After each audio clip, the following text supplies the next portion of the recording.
Ciao a tutti, buongiorno a tutti e a tutte, buongiorno, come state? Io sono Giuseppe e sono qua nella bellissima spiaggia di Mazzara del Vallo, vedete, ho visto di Mazzara del Vallo, e per intanto presentarci e per dirvi che appunto io insieme a mia moglie Maria abbiamo deciso di, intraprendere un viaggio un po' per diletto, soprattutto per diletto, ma è per passione.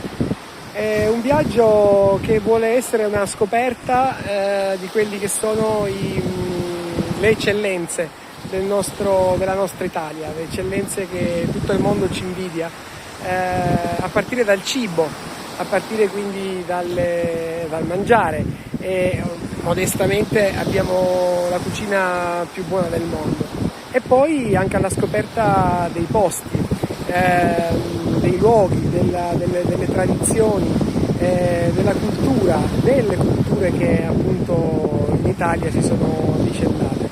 Questo viaggio l'ho voluto iniziare dalla Sicilia, che è anche un po' la mia, terra nativa, ed in particolare proprio da Mazzara del Vallo, dove mi trovo adesso. Sono sulla spiaggia, oggi è il 29 ottobre, ma questo non mi ha impedito di venire qui sulla bellissima spiaggia di Tonnarella, che è la zona balneare di Mazzara del Vallo, dove mi trovo appunto per qualche giorno. Vedete che meraviglia.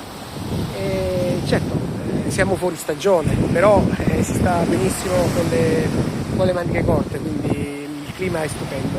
E in questo viaggio vi presenterò anche sicuramente gli intrecci culturali secolari di Mazzara del Vallo, a cominciare dall'integrazione dalla convivenza pacifica e integrata tra la comunità araba e la comunità cristiana, quindi con un mix anche di sapori e di luoghi totalmente differenti, quella musulmana con la cristiana.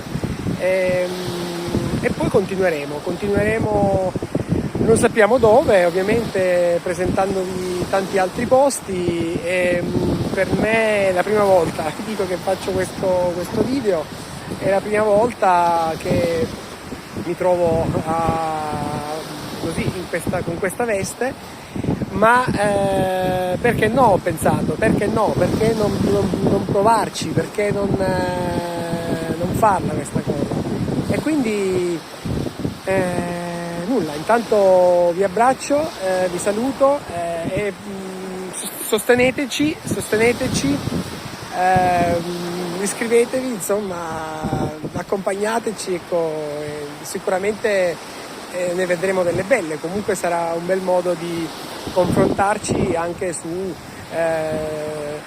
tante cose, tanti aspetti legati soprattutto alle eccellenze, ripeto, della nostra terra, dell'Italia.